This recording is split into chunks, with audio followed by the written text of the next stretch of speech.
मित्रांनो, भारतीय न्यायव्यवस्थेतील एक ऐतिहासिक असा ठरलेला खटला, ज्या खटल्याच्या निकालामुळे भारतीय न्यायव्यवस्थेला कलाटणी मिळाली, ज्या खटल्याच्या निकालामुळे भारतीय न्यायव्यवस्थेला मिळालेला न्यायालयीन पुनर्विचाराचा अधिकार अबाधित राहिला, पुन्हा एकदा या निकालामुळे भारतीय संविधानाचं सर्वोच्च स्थान अधोरेखित केलं गेलं आणि असा एक खटला की जो खटला भारतातच नव्हे तर जगामध्ये प्रसिद्ध झाला. एवढंच नव्हे तर जगातील वेगवेगळ्या देशांतील न्यायालयांमध्ये सुद्धा या खटल्याचा त्या ठिकाणी निकाल देताना विशेष संदर्भ त्या ठिकाणी ऐकवण्यात आलेला होता. आणि असा एक खटला ज्याचं नाव आहे केशवानंद भारती विरुद्ध केरळ राज्य खटला. या खटल्याचे पक्षकार केशवानंद भारती यांचं मित्रांनो नुकतंच दुःखद निधन झालेलं आहे आणि पुन्हा एकदा हा खटला त्या ठिकाणी चर्चेत आलेला आहे आणि त्यामुळं आगामी स्पर्धा परीक्षांमध्ये या खटल्यावरती पुन्हा एकदा प्रश्न विचारले जाऊ शकतात. मित्रांनो, तसं पाहिलं तर आयोगाचे अनेक काही असे टॉपिक आहेत की ज्यावरती आयोगानं वारंवार प्रश्न रिपीट केलेले आहेत आणि तसाच हा केशवानंद भारती विरुद्ध केरळ राज्य खटला ज्यावरती फिरून फिरून अनेक वेळेला आयोगानं प्रश्न विचारलेले आहेत आणि म्हणून पुन्हा एकदा या खटल्यावरती प्रश्न येऊ शकतात. केशवानंद भारती यांच्या आयुष्यावरती त्या ठिकाणी आधारित काही प्रश्न विचारले जाऊ शकतात आणि त्यामुळं आज आपण चर्चेतील व्यक्तिमत्व भाग 3 या भागाअंतर्गत केशवानंद भारती यांच्या कारकिर्दीतील भारती विरुद्ध केरळ राज्य खटला या खटल्याची संपूर्ण माहिती आणि ओघानं केशवानंद भारती जे त्या ठिकाणी एडनीर या मठाचे शंकराचार्य होते, या त्यांच्या आयुष्याशी संबंधित जी काही इतर महत्वाची माहिती ओघानं त्या ठिकाणी आपण त्यावरतीही नजर टाकणार आहोत. तर आजचा व्हिडिओ आगामी सर्व स्पर्धा परीक्षांसाठी अत्यंत महत्त्वाचा आहे, त्यामुळे सुरुवातीपासून शेवटपर्यंत काळजीपूर्वक पहा.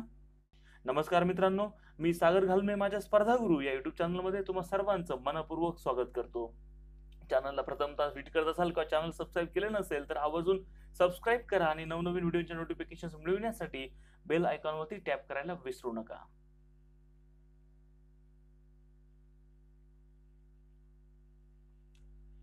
चला तर मित्रांनो, आजच्या व्हिडिओला सुरुवात करूया. आज आपण केशवानंद भारती विरुद्ध केरळ राज्य या खटल्याची संपूर्ण माहिती जाणून घेणार आहोत आणि त्याच ओघानं केशवानंद भारती यांच्या जीवन परिचयावरती सुद्धा एक प्रकाशझोत टाकणार आहोत. भारताच्या न्यायालयीन इतिहासामध्ये सर्वाधिक गाजलेल्या आणि तितक्याच महत्वपूर्ण मानल्या गेलेल्या केरळ राज्य विरुद्ध केशवानंद भारती खटल्यातील पक्षकार केशवानंद भारती श्रीपाद गलवरू यांचं नुकतंच 6 सप्टेंबर 2020 रोजी निधन झालेलं आहे. आणि मित्रांनो, पुन्हा ही व्यक्ती चर्चेत आलेली आहे आणि यामुळं भविष्यामध्ये पुन्हा एकदा केशवानंद भारती विरुद्ध केरळ राज्य या खटल्यावरती प्रश्न विचारले जाऊ शकतात. त्यामुळे आपल्याला हा संपूर्ण खटला माहिती असणं आवश्यक आहे. त्यांचा जीवन परिचय जाणून घेऊया. केशवानंद भारती यांचा जन्म 9 डिसेंबर 1940 रोजी कर्नाटक मधील मंगळूर या ठिकाणी झालेला आहे. तर मित्रांनो, भारती विरुद्ध केरळ सरकार खटला या खटल्यानं भारतीय कायदा क्षेत्रामध्ये व्यापक अशी घुसळण घडून आणलेली होती. या खटल्याच्या निकालामुळं संसदेच्या अधिकारांपेक्षा राज्यघटनेची मूलभूत तत्व श्रेष्ठ ठरलेली होती. भारती यांनी केरळ सरकारच्या जमीन सुधारणा कायद्याला थेट सर्वोच्च न्यायालयात आव्हान दिलेलं होतं. या खटल्याने भारतीय न्याय आणि राजकीय व्यवस्थेला एक वेगळी कलाटणी दिली. राज्यघटनेच्या मूलभूत संरचनेचा सिद्धांत प्रस्थापित झालेला होता. संसदेला मिळालेल्या अमर्यादित अधिकारांना यामुळे कात्री लागली. तसेच राज्यघटनेमध्ये वेळोवेळी केल्या जाणाऱ्या दुरुस्त्यांचा फेर आढावा घेण्याचे अधिकार सर्वोच्च न्यायपीठाला मिळालेले होते. भारतीय कायदेशास्त्राच्या इतिहासातील हा एक ऐतिहासिक निकाल ठरलेला होता. केरळमधील कासारगोड जिल्ह्यातील एडनीर या हिंदू मठाचे 1970 साली त्या ठिकाणी प्रमुख म्हणून या मठाची सूत्र त्या ठिकाणी केशवानंद भारती यांच्याकडे वंश परंपरेने आलेली होती. भारती यांनी केरळ सरकारच्या 2 जमीन सुधारणा कायद्यांना थेट सर्वोच्च न्यायालयामध्ये आव्हान दिलेलं होतं. या कायद्या अन्वये धार्मिक संपत्तीच्या व्यवस्थापनास मनाई करण्यात आलेली होती. या खटल्याच्या सुनावणी वेळी अनेक घटना पहिल्यांदाच घडत होत्या आणि तो एक विक्रम ठरलेला होता. आता हा ऐतिहासिक खटला इतरही त्याबद्दल माहिती जाणून घेऊया. भारती यांनी मठासाठी केरळ सरकार विरोधात भूमी सुधारणा कायद्याला सर्वोच्च न्यायालयात आव्हान दिलं. या कायद्यानुसार मठाच्या 400 एकर जमिनीपैकी 300 एकर जमीन शेती करण्यासाठी देण्यात आलेली होती. त्यांनी घटनेच्या 29व्या सुधारणेलाही आव्हान दिलेलं होतं. या संदर्भातल्या 9व्या अनुसूचीमध्ये केरळच्या 1963च्या जमीन सुधारणा कायद्याचाही समावेश होता. या घटना दुरुस्तीमुळे कायद्याला आव्हान देता येत नव्हतं, कारण यामुळे घटनात्मक अधिकाराचे उल्लंघन होत होते. धार्मिक संस्थांचे अधिकार घटनेच्या अनुच्छेद 25 अन्वये जमीन सुधारणा कायद्याच्या माध्यमातून हिरावून घेतले गेलेले होते. या प्रकरणात भारती यांना वैयक्तिक लाभ झाला नाही, मात्र केशवानंद भारती विरुद्ध केरळ राज्य सरकार खटल्यामुळे सुधारणा करण्याच्या संसदेच्या अधिकारांना मर्यादित करणारी महत्वाची घटनात्मक संरचना तयार झाली. ही सुनावणी 68 दिवस चालली आणि सरन्यायाधीश एस.एम. सिक्री यांच्या नेतृत्वाखालील 13 न्यायाधीशांच्या खंडपीठाने हा ऐतिहासिक निकाल दिलेला होता आणि हे सर्वात मोठं खंडपीठ सुद्धा त्यावेळी ठरलेलं होतं. या खटल्याचा निकाल देताना न्यायाधीशांमध्ये मतभेद झाले, मात्र 13 न्यायाधीशांपैकी 7 न्यायाधीशांनी बहुमताने संविधानात दुरुस्ती करण्याचा अधिकार संसदेला आहे, पण संविधानाच्या प्रस्तावनेची मूलभूत रचना बदलता येणार नाही आणि कोणतीही दुरुस्ती प्रस्तावनेच्या मूळ रचनेविरोधात असू शकत नाही, असा ऐतिहासिक निकाल दिलेला होता. या प्रकरणात संविधानाला सर्वोच्चपदी ठेवण्यात आल्यामुळे सुद्धा हा निकाल ऐतिहासिक ठरलेला होता. न्यायालयीन समीक्षा, धर्मनिरपेक्षता, स्वतंत्र निवडणूक व्यवस्था आणि लोकशाही ही संविधानाची मूलभूत संरचना आहे. ही मूलभूत संरचना बदलण्याचा अधिकार संसदेलाही नाही, हे या निकालामुळे स्पष्ट झालेलं होतं. देशाच्या जनतेला या खटल्यामुळे फायदा झाला. वैयक्तिक केशवानंद भारती यांना काही फायदा झाला नाही किंवा त्यांचं जे काही धर्मपीठ होतं इडनीर मठ, त्याला विशेषतः काही फायदा झाला नाही, मात्र याचा जो काही फायदा आहे तो देशातील सर्व लोकांना झालेला होता. केरळ सरकारच्या कृतीमुळे चर्चेत आलेले होते केशवानंद भारती. केरळ सरकारने 2 जमीन सुधारणा कायदे केलेले होते. धार्मिक संपत्ती सरकार जमा करण्यासाठी कायद्यात तरतूद केलेली होती. या तरतुदीला कोणी आव्हान देऊ नये म्हणून हा कायदा संविधानाच्या 9व्या सूचीत ठेवण्यात आला आणि या कायद्याला भारतीयांनी आव्हान दिलेले होतं. देशाच्या इतिहासात पहिल्यांदाच 13 न्यायाधीशांच्या पीठानं घेतलेली होती सुनावणी. 68 दिवस सुनावणी झाली. पहिली सुनावणी 31 ऑक्टोबर 1972 रोजी झाली आणि शेवटची सुनावणी 23 मार्च 1973 रोजी झालेली होती. अखेर 703 पानांचं निकालपत्र 24 एप्रिल 1973 रोजी सर्वोच्च न्यायालयाकडून निकाल जाहीर झाला आणि 703 पानांचं निकालपत्र त्या ठिकाणी जाहीर करण्यात आलेलं होतं. संविधानाच्या कोणत्याही भागात बदल करणे शक्य आहे, मात्र या बदलाची न्यायालयीन समीक्षा होऊ शकते, हा या निकालातील एक ऐतिहासिक मुद्दा होता. ऐतिहासिक निकाल आल्यामुळे केशवानंद भारती संविधानाचे रक्षक अशी त्यांची ओळख निर्माण झालेली होती. मात्र न्यायालयीन सुनावणीत धार्मिक संपत्ती सरकार जमा करण्याचा सरकारचा अधिकार वैध ठरवण्यात आला आणि केशवानंद भारती केस हरलेले होते. निकालावरून न्यायाधीशांमध्ये 2 गट निर्माण झाले. सरन्यायाधीश एस.एम. सिक्री आणि न्यायमूर्ती एच.आर. खन्ना यांच्या अध्यक्षतेखालील पीठानं 7 विरुद्ध 6 या काठावरील मतांनी निकाल दिला. या निकालामुळे राज्यघटनेत कोणत्याही प्रकारची दुरुस्ती करण्याच्या कायदेमंडळाच्या अधिकारावरती मर्यादा आलेल्या होत्या. राज्यघटनेतील कलम 368 अंतर्गत संसदेला घटनेमध्ये दुरुस्ती करण्याचे अधिकार आहेत, मात्र संसद घटना दुरुस्ती करत असताना घटनेच्या मूलभूत तत्वांना धक्का लावू शकत नाही, असे न्यायालयाने अधोरेखित केलेलं होतं आणि यावरती लक्ष ठेवण्याचे काम न्यायालय करेल, असे निकालामध्ये किंवा त्या आदेशामध्ये त्या ठिकाणी नमूद करण्यात आलेलं होतं. मूलभूत संरचना खटल्याच्या ज्यावेळेस सुनावणी चालू होती, त्या सुनावणीमध्ये न्यायमूर्ती खन्ना यांनी मूलभूत संरचना असा शब्द प्रयोग केला होता. राज्यघटना अथवा कायद्यातील कोणतीही दुरुस्ती ही घटनेच्या मूलभूत सिद्धांताविरोधात जाणारी असेल तर ती रद्दबातल ठरविण्याचा अधिकार हा न्यायालयास आहे, असा निर्वाळाही या खटल्याच्या सुनावणीवेळी देण्यात आलेला होता. न्यायालयाने याच निकालामध्ये घटनेची मूलभूत चौकट नेमकी काय असते हे स्पष्ट करताना त्यामध्ये धर्मनिरपेक्षता आणि लोकशाही या 2 घटकांचाही त्या ठिकाणी समावेश केलेला होता. या चौकटीमध्ये भविष्यात आणखी काही घटकांचा समावेश करायचा असेल तर तशी मुभाही अन्य खंडपीठांना देण्यात आलेली होती. न्यायाधीशांची मतं नेमकं काय होती? या खटल्यामध्ये 13 न्यायाधीशांच्या खंडपीठाने 11 वेगळे निकाल दिलेले होते. 11 निकालांच्या बाबतीतही त्यांच्यात काही मुद्द्यांमध्ये मतैक्य झाले तर काही बाबत त्यांच्यामध्ये त्या ठिकाणी मतभेद होते. मात्र 13 पैकी 7 न्यायाधीशांनी राज्यघटनेच्या मूलभूत अधिकाराचा सिद्धांत उचलून धरलेला होता. यामुळे पूर्वीच्या अनेक घटनात्मक दुरुस्त्या आणि कायदेशीर नियुक्त्या रद्द करण्याला आधार त्या ठिकाणी मिळालेला होता.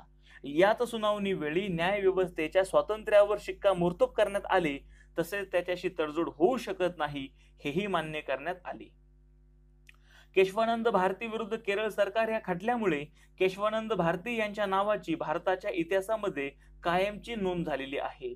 या प्रकरणात संविधानाच्या प्रस्तावनेची मूलभूत रचना बदलता येणार नाही असा निर्णय सर्वोच्च न्यायालयाने दिला होता आणि याच निर्णयामुळे त्यांना संविधानाचे रक्षक असे म्हटले जाते. संविधानाचे शिल्पकार कोण असा प्रश्न वेळोवेळी विचारला गेलेला आहे आणि त्याचं उत्तर आता आपल्याला तोंडपाठ आहे की भारतीय संविधानाचे शिल्पकार डॉक्टर बाबासाहेब आंबेडकर आहेत. त्याच पद्धतीने आता प्रश्न येऊ शकतो की संविधानाचे रक्षक म्हणून कोणाची ओळख आहे, तर केशवानंद भारती यांची. परदेशी न्यायालयांसाठी सुद्धा हा खटला मार्गदर्शक आणि प्रेरणादायी असा ठरलेला आहे. याची उदाहरणं आपण आता जाणून घेऊया.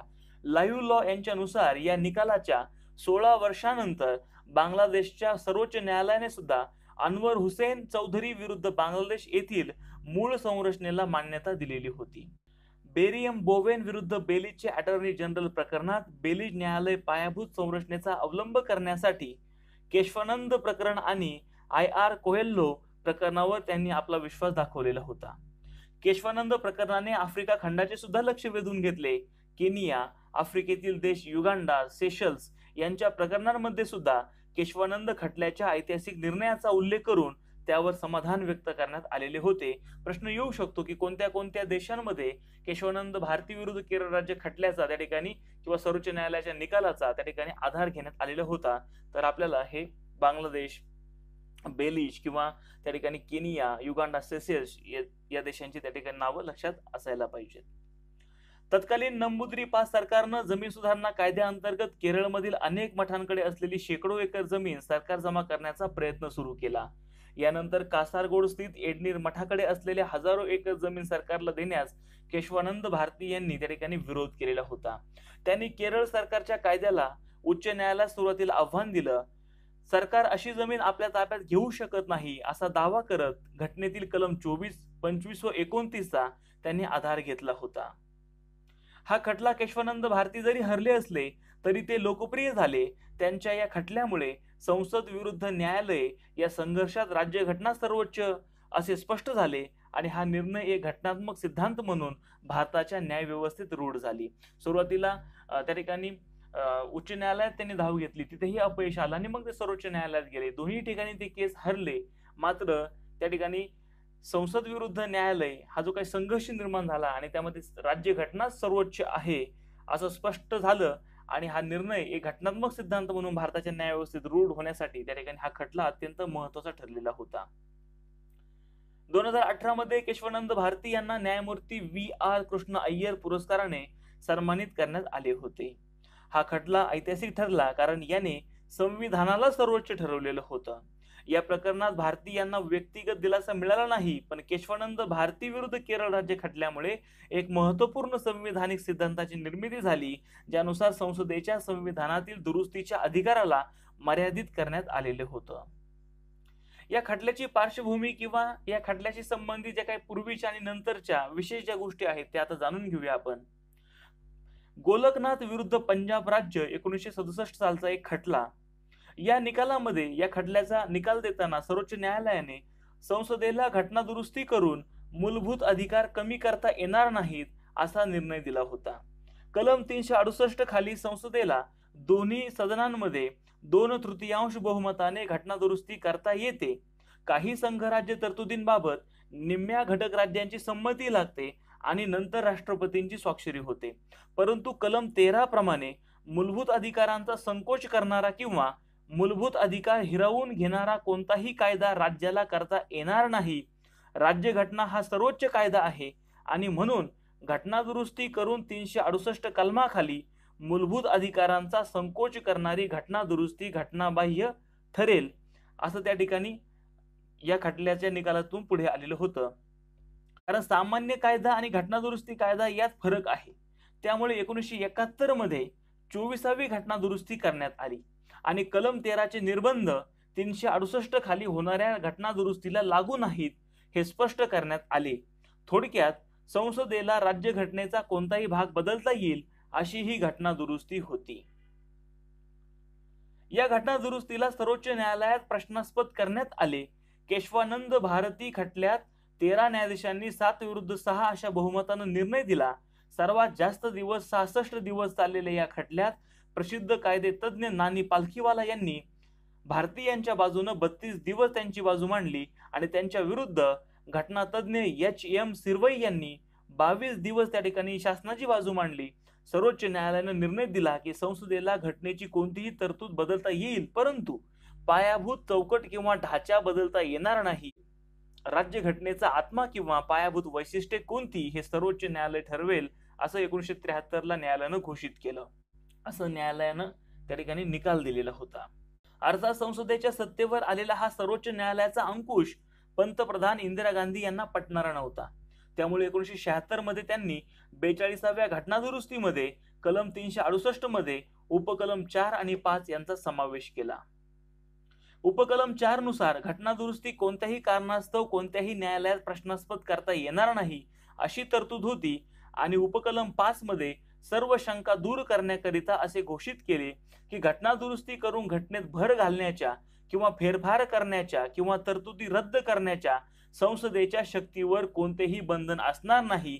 एक प्रकारे संसदेला सार्वभौम घोषित करण्यात आलेलं होतं या घटनादुरुस्तीनुसार आणि उपकलम 4 आणि 5 नुसार. परंतु 1980 मध्ये मिनर्वा मिल्स विरुद्ध भारत सरकार या खटल्यात सर्वोच्च न्यायालयाने इंदिरा गांधी यांनी घातलेली 368 उपकलम 4 आणि उपकलम 5 ही उपकलम घटनाबाह्य आहेत असा निर्णय दिला आणि कारण या उपकलमामुळे सर्वोच्च न्यायालयाच्या न्यायालयीन पुनर्विचाराचा अधिकार काढून घेण्यात आला आहे आणि न्यायालयीन पुनर्विचार हा मूलभूत ढाच्याचाच भाग आहे असा निर्वाळा त्या ठिकाणी सर्वोच्च न्यायालयाने दिलेला होता आणि त्याच्यामुळे 368 या कलमातील उपकलम 4 आणि 5 या ठिकाणी रद्दबातल करण्यात आलेली होती. आणि मग पुन्हा एकदा आपण केशवानंद भारती खटल्याच्या निर्णयाशी परत येतो आणि संसदेला राज्यघटनेचा कोणताही भाग बदलता येईल, परंतु मूलभूत वैशिष्ट्ये बदलता येणार नाहीत. पुन्हा एकदा या खटल्याच्याच निर्णयावरती त्या ठिकाणी सर्वोच्च न्यायालयानं पुन्हा एकदा आणून ठेवलेलं होतं आणि याचमुळे मित्रांनो केशवानंद भारती यांना संविधानाचे रक्षक म्हणून त्यांची ओळख निर्माण झालेली आहे. अशा पद्धतीनं आजच्या या व्हिडिओच्या माध्यमातून आपण केशवानंद भारती विरुद्ध केरळ राज्य या खटल्याचा पूर्ण त्या ठिकाणी अभ्यास केला, पार्श्वभूमी जाणून घेतली, त्या ठिकाणी कोणत्या कारणांमुळे ते कोर्टामध्ये गेलेले होते तेही जाणून घेतलं. निकालामुळे त्यांच्या पदरी निराशाच आलेली होती, मात्र भारतीय न्यायव्यवस्थेला कलाटणी मिळालेली होती. त्यांच्या या खटल्यामुळं भारतातील लोकांना त्या ठिकाणी लोकांचं भलं झालेलं होतं, लोकांना फायदा झालेला होता आणि हा एक ऐतिहासिक खटला ठरलेला होता की ज्या खटल्यामुळे भारतीय संविधानाला सर्वोच्च स्थान त्या ठिकाणी अधोरेखित केलेलं होतं आणि न्यायालयाचा जो काही न्यायालयीन पुनर्विचार जो काही आहे त्याचा अधिकार सुद्धा त्यांचा अबाधित राहिलेला होता. तर अशा पद्धतीने या खटल्यावरती वेळोवेळी अनेक वेळेला प्रश्न विचारले गेलेले आहेत, याही पुढे विचारले जाऊ शकतात. त्यामुळे हा खटला केशवानंद भारती आपल्यासाठी खूप महत्वाचे आहेत. त्यामुळे आपल्याला त्यांच्याबद्दलची संपूर्ण माहिती लक्षात असणं आवश्यक आहे. आपण आजचा संपूर्ण व्हिडिओ पाहिला त्याबद्दल मी आपला आभारी आहे. आजचा व्हिडिओ जर आपल्याला आवडला असेल तर मित्रांनो नक्कीच व्हिडिओला लाईक करा, कमेंट्स करा, इतरही तुमच्या मित्रांना ग्रुप्समध्ये शेअर करायला विसरू नका आणि चॅनल जर सबस्क्राईब केलं नसेल तर आवर्जून सबस्क्राईब करा आणि नवनवीन व्हिडिओच्या नोटिफिकेशन्स मिळवण्यासाठी बेल आयकॉनवरती टॅप करा आणि नवनवीन माहितीसाठी पाहत राहा आपला आवडता चॅनल स्पर्धा गुरु. धन्यवाद.